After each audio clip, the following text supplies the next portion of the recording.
बोलिए सद्गुरु देव की जय, संत समाज की जय।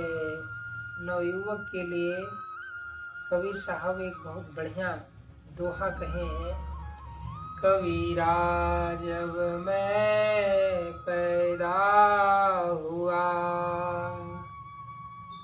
जग हंसे हम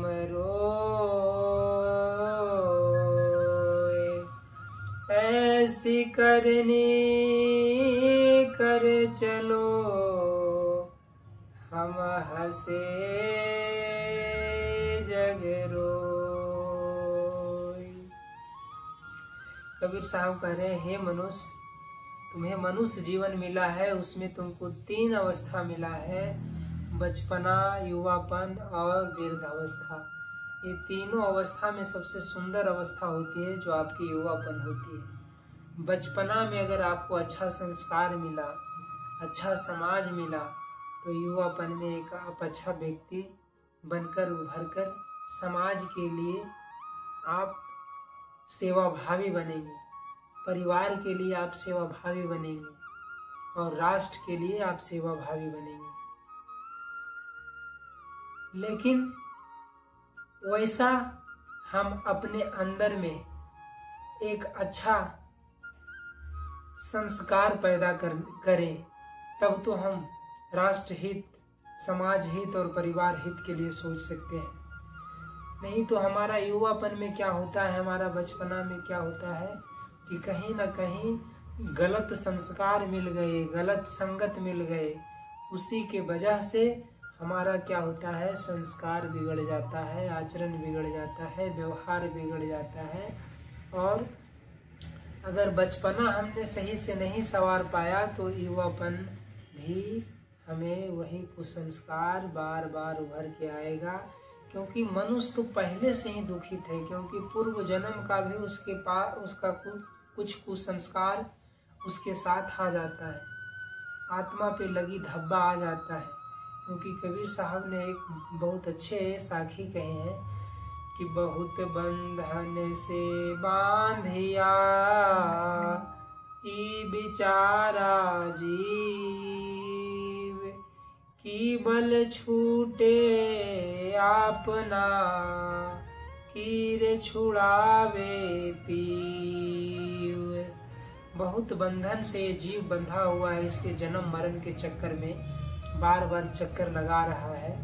उसमें भी सभी जन्म मरण के चक्कर में जितने योनि मिलता है हमें, उसमें सर्वश्रेष्ठ योनियों में मनुष्य योनि कहा गया है।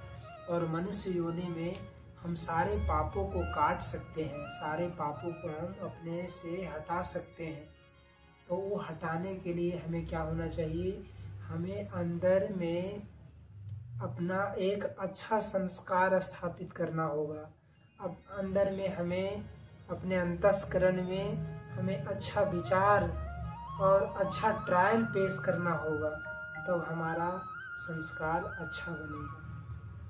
क्योंकि ये संसार में तो कुछ रहने वाला है नहीं, इसलिए भौतिक सुख के पीछे कहीं मनुष्य जीवन नहीं आप गंवा दें, क्योंकि भौतिक सुख में कुछ रखा हुआ है नहीं। और जितना चाहिए उतना प्राकृतिक आपको भौतिक सुख प्रदान करेगा ही करेगा।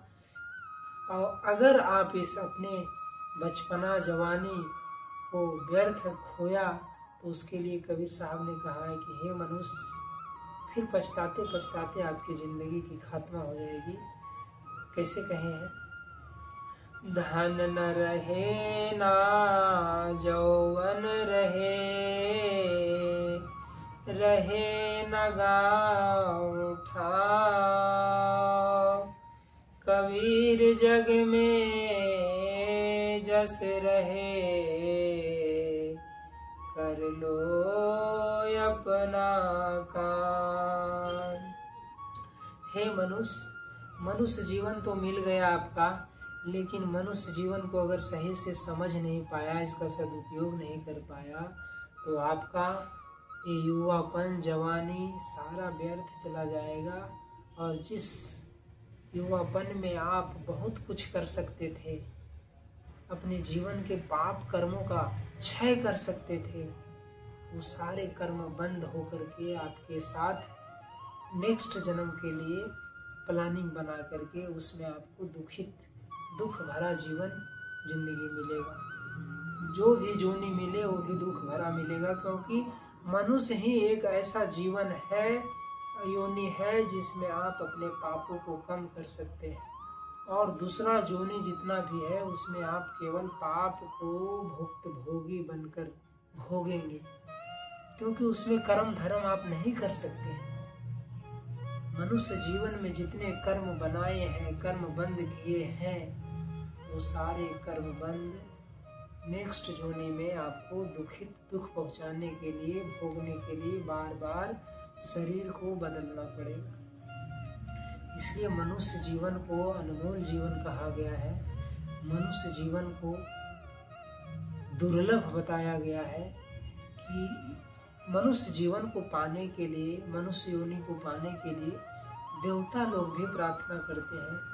इसलिए हमारा समय तो ज़्यादा है नहीं, अभी कहा जाए मॉडर्न एरा में तो 60-70 साल बहुत ज़्यादा है, और 60-70 साल के अंतराल में 15-20 साल तो हमारे बचपना में ही गुजर जाती है, और उसके बाद भी अगर हम में सजगता नहीं आई, अपने आप के प्रति बोध नहीं हुआ, तो कहीं न कहीं इस बार फिर हम मनुष्य जीवन को व्यर्थ खोने वाले हैं। इसलिए सावधान। मैं सभी नवयुवक से प्रार्थना करूंगा कि आप अपने आप को समझें, अपने अंदर में एक शक्ति और एक ऊर्जा पैदा करें। आप उसके लिए परमार्थ भी कर सकते हैं, देश हित भी कर सकते हैं, समाज सेवा भी कर सकते हैं, और जीवन का कल्याण भी कर सकते हैं। इतना ही कहते हुए जय हिंद, जय भारत।